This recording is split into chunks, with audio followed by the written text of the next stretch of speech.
Welcome to the Berea Podcast. This is Troy, and this is a special episode. I'm recording remotely. I have a special guest with me, Berea's own Jamie Boggs. Jamie, introduce yourself quickly here. Troy, thanks for having me on the podcast. I've lived in Berea for about 17 years now. My wife and I run a nonprofit in the community that I'll be talking to you about, and I also work at Berea College. Okay, good. Let's go ahead and talk about this nonprofit and what it is, what it's for. April is Child Abuse Prevention Month, and we'll talk about some stuff later, tangential to your service you do to community. But tell us about Grace's Closet and what it really represents. Sure. The name of our nonprofit is Raising Arrows Foster Care and Adoption Ministry. And we started this nonprofit to help support foster parents in the community who the state is unable to provide a lot of financial assistance for. So we tried to find a way to connect them with resources they need to care for children.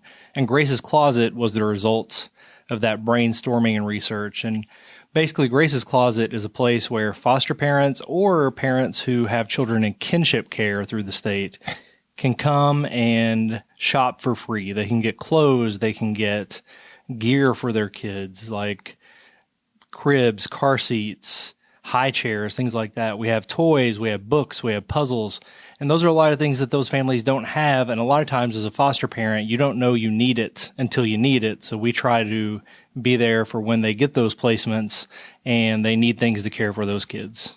What's your personal connection to that particular demographic? About 5 years ago, my wife and I became foster parents, and it was a brand new world for us. It's completely different than anything that we had perceived that it could be.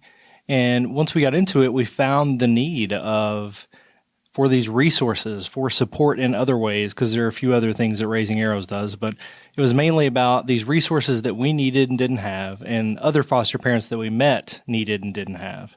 We also met a lot of people who wanted to support the foster care community but could not be foster parents themselves. So they asked, what can we do? What can we donate? So we created Grace's Closet really to put those two groups of people together, the people who want to donate and the people who need the donations, because there was no mechanism to get those people together before. Now, in your 30-second summary right there, I've got a load of questions, okay? So you said you became foster parents. There's governmental foster agencies and then non-governmental agencies as well. Which one did you connect with? We have a lot of friends who work with the state agency, and our connection to them is what helped convince us to go that route. Sure. And the private agencies work really closely with the state themselves. Yes. So it's not a completely separate entity. They work closely with them, but we foster through the state. We have had 2 placements, one of them that we have adopted. We got her when she was a baby, and she's now our 4-year-old daughter. But we do work with the state directly, and our ministry supports people, whether you work with a state or one of the other agencies. It doesn't matter to us. We just want to help you care for kids. Wonderful, wonderful.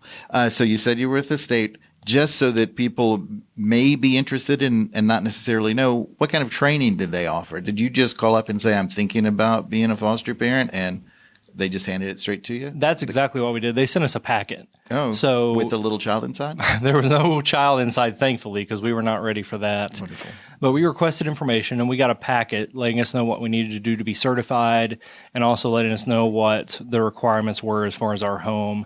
And there are a lot of myths out there about foster care. I've heard people say that you can't be a foster parent if you're single. That's not true. Okay. Or there were age requirements. That's not true. I've heard there were sexual orientation requirements. That's not true. Right. If you have a stable income and a safe home, you can be a foster parent. And we learned all that through the packet. When we became foster parents 5 years ago, we had to go through 10 weeks of classes in order to become certified. They've gotten that down to about 5 or 6 weeks now, so it's a lot easier to become a foster parent. You attend those 5 to 6 classes. One of those is really just an information session to ask questions. You fill out a ton of paperwork. You do a home inspection, and then you wait for your phone to ring and a child to come to your door. Gotcha.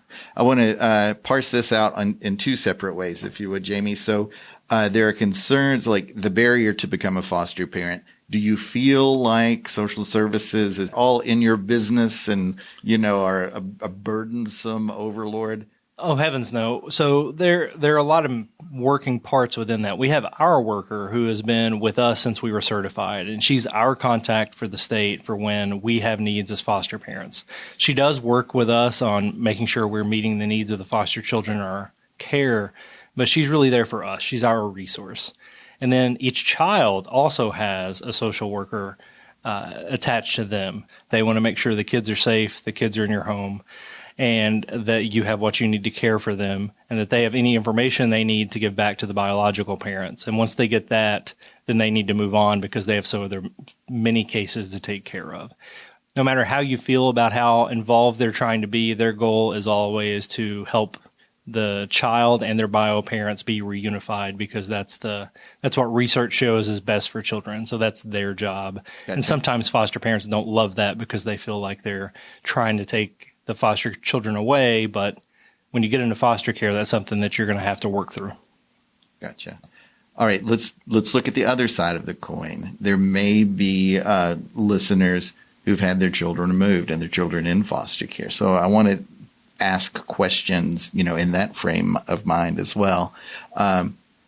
What did that training that you went through entail? And what are parameters that you as the foster parent have? I'm not talking just about discipline, of course, of the child, but also, rearing practices that they mentioned, and also those minimum standards that you were talking about, having a home. And sure. A lot of the training is about trauma and what children are going through when they're removed for their home. So we talk about the bond that children have with their parents and the research that supports that. The training will go through exercises of asking the new foster parents to put themselves in the shoes of biological parents and to try to see it from that perspective. So the training is very focused on, we're trying to unify these children with their biological parents. We're trying to support the parents as well as the children. However, that reality really doesn't hit you until the first time you sit down in a room with those biological parents and start to work through the plan of that reunification. And that, I mentioned earlier, foster care is not what we expected. That was the biggest part for us, is being able to work with the biological parents on letting them know that we are loving and caring for their child, but at the same time, we're not trying to take their child away. Face to face, you mean sitting down in the same room with these? Within 5 days of a child coming to our care, we will have a meeting with the biological family and the social worker to sit down and go over a plan for the child to make sure that their medical needs, educational needs, and safety needs are being met in our home, and that the biological parent can hear about that plan for us because they're a part of their child's plan as well. That seems amazingly traumatic, that particular meeting. Of course, not breaking any confidentiality or whatever, but could you explain that process, just how that was? Sure. For us, it was interesting because it was in the old DCBS building in Richmond, which was a very old building, and it wasn't laid out very well. So we had to take an elevator upstairs to our meeting with the social worker, and we were supposed to meet the biological mom up there. We didn't realize it until we got off the elevator, but we were on the elevator with the biological mom. Oh, wow. So at that point, it became even more awkward. There were times when the parents were very concerned that we were there to take their kids away, and we tried to be very upfront about we are going to love these children until you're able to take better care of them or to do whatever the state expects you to do. We are here to care for the kid. Any issue you have is with the government or with a judge, not us. So you saw their anxiety. Yes. You saw they vocalized that as well, and that you came back with them, I assume, through the training and just your demeanor. Listen and explain just what you did. Right? And what changed everything was the fact that we got to see them. We got to see that they loved their child very much. It wasn't that they were bad people. It wasn't that they were doing bad things. It's that they were in some very unfortunate circumstances that didn't allow them to provide a safe environment for the child, but they really wanted to, and they loved her so much. So that changed our entire perspective of why these children are coming into care. It's not because they're coming from bad parents who are bad people. It's coming from people who just aren't in a position to care for them, and that really changed the way we looked at all of this. That's super. And I appreciate that there are people like you out there. Let me tell you a little bit about our perspective. I used to be a CPS worker. Okay. I was an investigative worker in Louisville and Lexington for a while, and I was the one that knocked on the door saying, got this report. And what you're describing rings true with my experience as well. I went from social services, at the time. It just became DCBS while I was there. And then I switched into a children's advocacy center, which is specializing for kids that have been criminally abused on the spectrum of abuse. And I worked for that for a while. Actually, did some stuff. I worked with a national organization for those services. And while all that was going on, got a phone call that there was a family member that came in that exact experience as you were describing, and we were a candidate for relative placement with our niece and nephew. What our experience was, we didn't have a kid one day, and we went to court the next day, and we had a little boy in our home. So we went from our excitement was we got a surround sound system that week, and was figuring that out and testing all the decibels and stuff. And then later, we had to figure out, how to protect that surround sound system from a child running around your house, right? Right. Yeah. So I understand that there's just that moment of, life is different, for your family. I saw, the ad for Grace's Closet, both volunteers and material requests. And that's why it particularly rang true with us, because we went from, no kids to kids.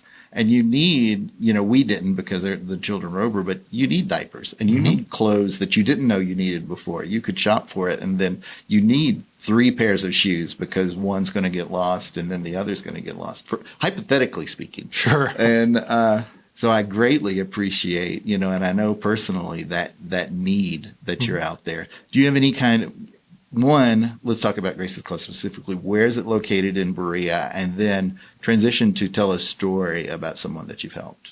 Sure. Let me go back and say, I want to be clear that the state does provide financial support for foster parents. Once a placement first arrives, they get about $100 to go spend on clothes immediately. But that's just on clothes. That doesn't include if you're prepared for a baby and you get a 6-year-old and you need a bed, or you're prepared for a 4-year-old and you get an infant and you need a crib. Sure. Those things aren't covered. And there is a daily stipend. I feel like you're pretty well financially taken care of over the course of time. It's those initial needs that we're trying to meet through Grace's Closet. So it's not a moneymaker? Being a foster parent is not a moneymaker? It's certainly not. It takes money to care for children, but the state does support that. The daily stipend, in my opinion, is fair in taking care for the kids. I guess if you really wanted to, you could take advantage of the system and accept many kids, but I would hope social workers would be on guard to kind of avoid people like that. Yes. But that's not the reality at all. You're not going to be able to get rich or make a living off of the daily stipend you get for these children. Okay. But the state does support you financially. So I want to be clear about that. We're there to meet the gaps that they can't do. Thanks for that clarification. But there is that one day you don't have a kid, the next day there is a kid, and there's the things that you don't know. It's good that there's a place to go where people know. So Grace's Closet started out at Berea Baptist Church in a closet, and then we got a lot of donations, so we moved to a bigger classroom, and then we ran into the problem that so many people were coming to Grace's Closet that we simply couldn't access the church that often because we don't work at the church. So we took a step of faith and we rented a commercial space out at 219 Prince Royal Drive. We always start off by saying, do you remember where Blockbuster used to be? And then people will laugh, and older people get it, younger people don't. But it is on near exit 76 off of the interstate, kind of across from the Papa John's area. We're open from 10 to 2 on Saturdays, and that is both to accept donations and for folks to come and shop. And that is always staffed by volunteers. We've been blessed at this point. We've got everything started up, of course, but we haven't had to work more than a couple Saturdays in the last few months. So we're very thankful for the people that volunteer. If there are emergency needs, we are flexible in that and can meet throughout the week. But we try to make it more of a come when everybody's coming so that we can meet a lot of needs at once. But we do meet occasionally with people throughout the week as well. And you asked for a specific story. I met with somebody, I think it was on a Tuesday a few weeks ago, and I was told they were bringing 2 new placements with them. They were from Benchmark Family Services, one of the private agencies that you had mentioned. And I met them there, and a lady showed up, and she had 2 small children and a 17-year-old with her. And I didn't realize what I was looking at. I assumed the small children were the placements. So I started asking questions in that vein. But I come to find out that she had taken in a teenager and the teenager's child, which is a whole other level of commitment and service to the community to be able to take in a single mother. But not only did she need things for the baby, but she also needed things for a teenager, which is one thing that we never get enough of. We never get enough teenage clothes donations. Wow. Those, especially people that take in sibling sets, get a lot of teenagers, and they need a lot of clothes, and they grow out of clothes quickly as well. So let me interject just for a second. So someone with unused or outgrown teenage clothes in their closet, or kids for any age, can come this Saturday, to Grace's Closet and drop that off, and it could be used near immediately. Absolutely. If it's clean and in good shape, we'll put it on the floor immediately. We let everybody knows that comes in that everything is used, and they're fine with that. But we try to put out quality things. So if you have things that maybe are dirty or tattered, maybe send those to Goodwill. We prefer to give these foster kids something they can be proud of when they're walking around their new school the next week from their new home of strangers that they don't understand. We want them to have some things they can take pride in. But please bring us clothing donations. The biggest needs are always the gear items that I mentioned earlier, the car seats, the cribs, the high chairs, twin beds, if you have them, even just mattresses. Some people have a frame and not a mattress, or a mattress and not a frame. And then diapers and wipes. Infant diapers go so quickly. People get those infant placements, and they really need diapers. So we run out of those very rapidly. We also have toys and books, if you have any of those. But if you have things to donate, we will gladly take them and sort them for you. That's what our volunteers do on Saturdays when folks aren't in shopping. They're doing the sorting, which is great. That's just so awesome that someone could come in with something that's just in surplus in their house, and you're helping those that are actually helping. So it's one of those magnifying opportunities. And I feel like people are very generous. That's what we found. We took a leap of faith and rented this commercial space, and we've gotten donations to cover rent for several months. So, so you mean donations like actual cash? Yes. Right? Yes. And if you feel led to do that, then you can give us cash, and we can put that either toward rent and utilities or toward items that we don't have. Gotcha. If we get a call for a crib and we don't have one, but we have money in the bank, then we'll go buy a crib. There you go. So financial donations are helpful as well. So what if someone, there are hundreds of dollar needs, of course. What if somebody just has $3 to help out, or they feel so compelled, I've got an extra $5 that I found in the washer.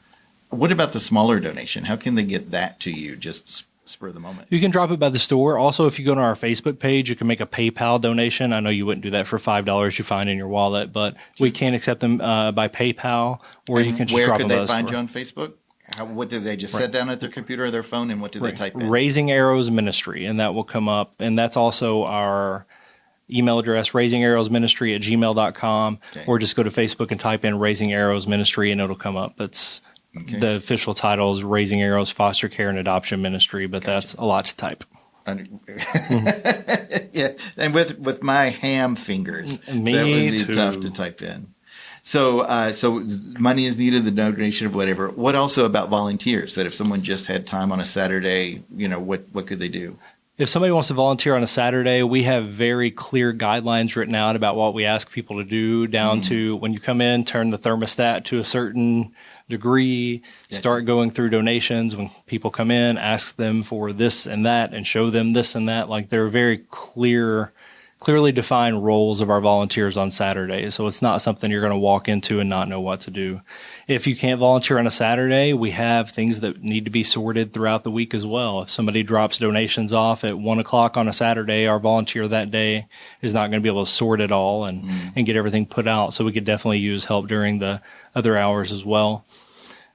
If you want to volunteer at other times of the year, you mentioned barriers to foster care. One barrier that we had at becoming foster parents is that we have bio children. We have our own biological kids. Sure. And going to the trainings was a barrier because we had to get a babysitter. Oh, gotcha. We waited till my in-laws moved to town before we were able to get consistent childcare enough to go to 10 weeks of classes. Gotcha. So another thing Raising Arrows does is at least once a year, we will host a training with DCBS at Berea Baptist Church, and we'll provide free childcare for people who need to come. And that's one thing we always need volunteers for as well as that childcare. Gotcha. We try to do various projects for fundraising. We did a Christmas party for some children in the Barnabas home in Annville, Kentucky last year. It's a boys' home of children who just can't be placed into regular foster care homes at the time. So we bought them Christmas gifts. And we had to get volunteers for shopping and wrapping those as well. So they're year-round, there are small projects happening, but the ongoing need is definitely Grace's Closet. Okay.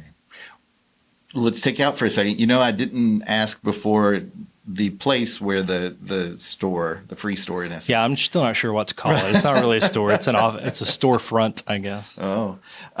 It's called Grace's Closet. Who's Grace? Why her closet? Grace is our 4-year-old daughter that we adopted. That was not her name when she came to us, but that is her name now, and that's been what she has been for us. Grace is a gift you don't deserve. That's what she has been to our family, both in her presence and what the process of her adoption taught us about the needs of children, their biological families, and the foster parents in our community that's kind of led to all of this. And names matter from what you just said. Why Raising Arrows is the name of the ministry? Before we recorded, I was staring at my phone because I wanted to make sure I got this correct. Psalm 127, 3-5 reads, "Children are a heritage from the Lord, our offspring a reward from him. Like arrows in the hands of a warrior are children born in one's youth. Blessed is the man whose quiver is full of them." So blessed is a man whose quiver is full of arrows. Blessed is a community with lots of children. Children, something that we should take pride in. Raising them together, loving them together, and serving them together. So Raising Arrows just kind of sprung from that scripture there, and it's meant a lot for how we operate and try to help people. So the name came from Psalms, and you just referenced it. Ministry is in the name. Do you have to be of a particular faith, a Christian faith, and a foster care? Is it selective? Heavens, no. No, we will, anybody who can come to us as far as receiving support from us, anybody who has documentation that says, I'm a foster parent with a placement, or a kinship parent with a placement. Because you mentioned you took in a niece or nephew. There used to be more financial support for kinship families. Now that went away. But it's coming back. It's hopefully coming back. But they get even less support than foster parents do. So if we would love to help them. Anybody from a private agency, the state, atheist, Christian, Muslim, whatever, we want to help. The important thing is that you're helping these kids. Our faith is the foundation of why we're doing this, but it's not the foundation of what's being done. These children are being loved on. No matter what background you come from, you can help us do that. Wonderful. Wonderful. Let me shift gears just for a second. You have the background in, foster care and, doing this ministry as well. What kind of there could be parents up there that have CPS involved. There could be parents that are just at their wits' end. Sure. Kids are kids and parents are parents. What kind of parenting or child rearing tips could you suggest? I've got a couple as well. So really, just nuts and bolts as quick as you can. Lightning round. Yeah, going through the classes for foster care, I really thought all parents should have to go through this. There's discipline support out there. Read things. There are books on disciplining children. There are books on getting children to break habits. There are books on getting children to eat better foods. Like, there are lots of resources out there. So my basic tip is to utilize what's already been written out there. You have to license, you need to be a license to be a driver in the state, but there's nothing for just being a parent. You can just stroll into it. Unfortunately, it's tough. And is that what the kids call it nowadays? Strolling? Oh, I have no idea what kids say. My kids are small. When they're teenagers, I hope to learn what they're talking about. All right, exactly. The library has a section on child rearing and family issues, and the books are good. There's books out there. on if this happens, do this, as well as the theory behind it, Sure. cognitive, because there's lots of academic study on it and then real world applications. So I completely agree. Find a source, in the business world, we would call that a mentor, and you can have a Right. virtual mentor of this, that, or whatever. That's available for parents too. And those communities exist within foster care. We're part of at least one Facebook group where people will get on there and say, I'm having this trouble with a current placement. Has anybody experienced this? What did you do that helped? So ask other people. I have several friends who are older than me, whose children are older than mine. And I'll say, what did you do when you got to this point? How in the world did you talk to your kids about this thing?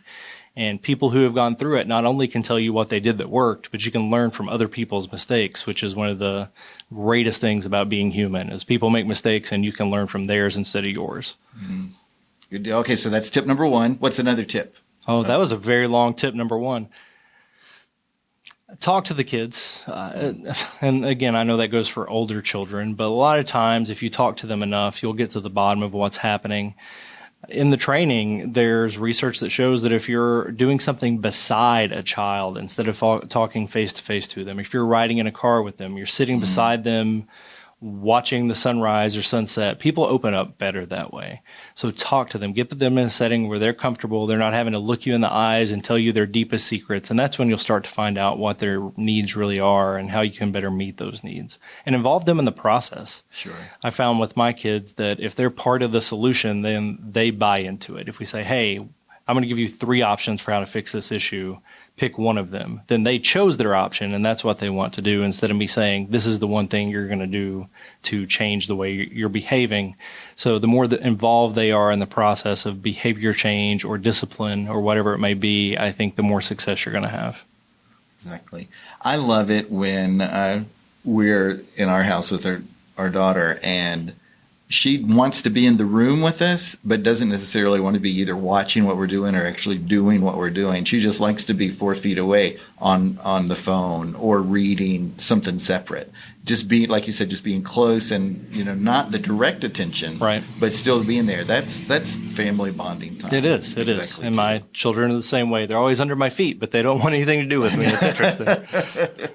Sure. What else? Any good nuggets? Just love on them. The more love. the older my kids get, the more quicker I realize that this time is rapidly fading, that they're going to be there. So there are a lot of things that I've actually told my wife, they're 6 years old. Why are we still doing this thing or that thing with them like they're smaller? And she'll say, she's much smarter than I am, they're not going to be little for long. Let me hold their hand while they fall asleep a few more times before they stop letting me. Let me tie their shoe for them one more time. One day I'll miss this. So just love on them while you can, because that time is fading quickly. Yes, it's true. I've got 3. Can I just spout off? Yeah, 3 please. tips that I have? All right. One is directly connected to that, and I do less so with younger kids, but older, because they can push your buttons, and where they're more verbal and, sassy or whatever. It is okay to remove yourself from a situation. Every moment that you're in is not a pivotal moment. It's a marathon, not a sprint, what you heard. And, there have been times where I got to go for a walk, and the issue is not resolved and they had the last word and, still walk out that door because, there's no reason to make, usual, just conversations, anything worse. So that's a solid tip. And then actually pulling from that national attention, at the national level, working with the Children's Alliance, became aware that the FBI, FBI is pretty big up there. They have parenting tips. And in the past 10 to 15 years, they are very aware of cyber stuff, and they know when it crosses the state line, they go in, they can find lots of information. So this is not me sharing it. It is the FBI saying it. And we put this in place, with the older kids, and it's tough, but it's very true.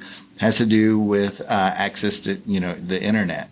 It's on their phones, it's on whatever. And the rule that the FBI recommends we put in place is that they can't have internet access in their rooms. period. So that means when they take their phone in, their phones have to stay outside. There's a centralized place for their phone.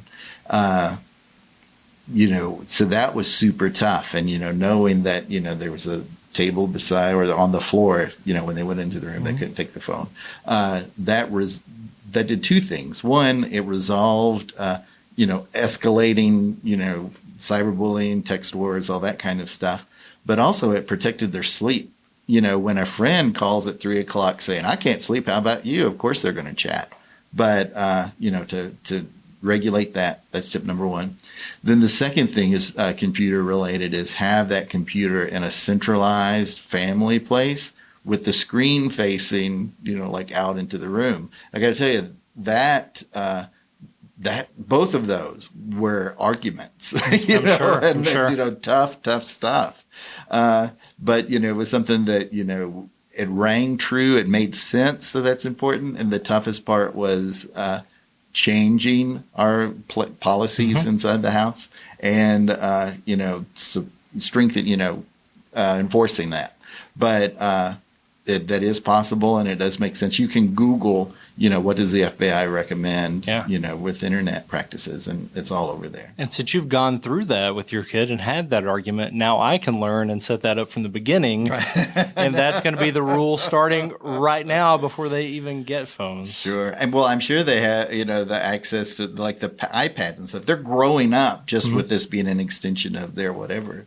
So yeah, that is completely tough. Part of my ongoing training that you have to do to stay an active foster care home was a class that talked about the class was about sexual abuse and bullying came up and cyberbullying came up. And as part of that conversation, again, in that community of parents, there were a lot of ideas thrown out about what you're talking about. There are devices that you can put on your modem that tracks the activity that are super easy and they don't block a lot of stuff, or you can set them up to block what you want. So there are a lot of technologies out there to help protect you from technology. And there's a lot of, you're right, that's something I'm very scared of, and my kids aren't there yet. So they're getting there quickly. So Jamie, what I hope having you on the Berea podcast here is that this starts a conversation, and that, people are hearing your voice now and they want to reach out to you. You shared it before, but do share it again. How can people get in contact with you? The best way is via Facebook. That's how we have managed everything with our quote-unquote business up to this point. You can send us messages. My wife's contact information is on there. It's also on the flyer, which I think will be put in these show notes. Good. But repeat it again, how, they search on Go to Facebook, search Raising Arrows Ministry. Ours is, if multiple ones pop up, which there shouldn't be, ours has pink arrows in a circle. Okay. And that's kind of our logo that we've been going with. And Facebook messages is the best way to get back with us back and forth quickly, or just to text my wife, and her number is on there. And I'm the one here talking about this, but she is the engine behind Raising Arrows in Grace's Closet. This is very much her passion, probably even more so than it is mine. My role is to speak about it because she doesn't like that part of it. So that's why I get to do these kinds of things. Good deal. If you want an email address, send me an email here. Simply just troy@thebereapodcast.com. I can forward that to Jamie, and that should be okay if you're Facebook averse or are limited as well. And Jamie, thank you for joining us. Us being me right now. Sure. Della's usually here. She's not sitting in the background quiet. No, I appreciate you being flexible with the timing. We were recording this during our lunch hour, and I thank you for having us on and just helping us get the word out. We were able to speak at a CASA event last week in Richmond on the courthouse, and they planted 509 pinwheels in the courtyard in the yard of the courthouse to represent the hundreds of children in Madison County in out-of-home care. So this is an issue, this isn't a statewide issue. There are over 8,000 children in Kentucky that are in foster care or relative care, but it's local, it's here, it's in Madison County, and it is a need. And if there's anything that we can do, whether it's providing stuff, connecting you to training, or just sitting down and talking to you about your questions about foster care, we are willing to do that to help these kids. So just contact us with any questions you have in that vein, and we'll help however we can. All righty, Jamie. Thank you so much for being here. And everyone, talk to you next week. Today is why I stay.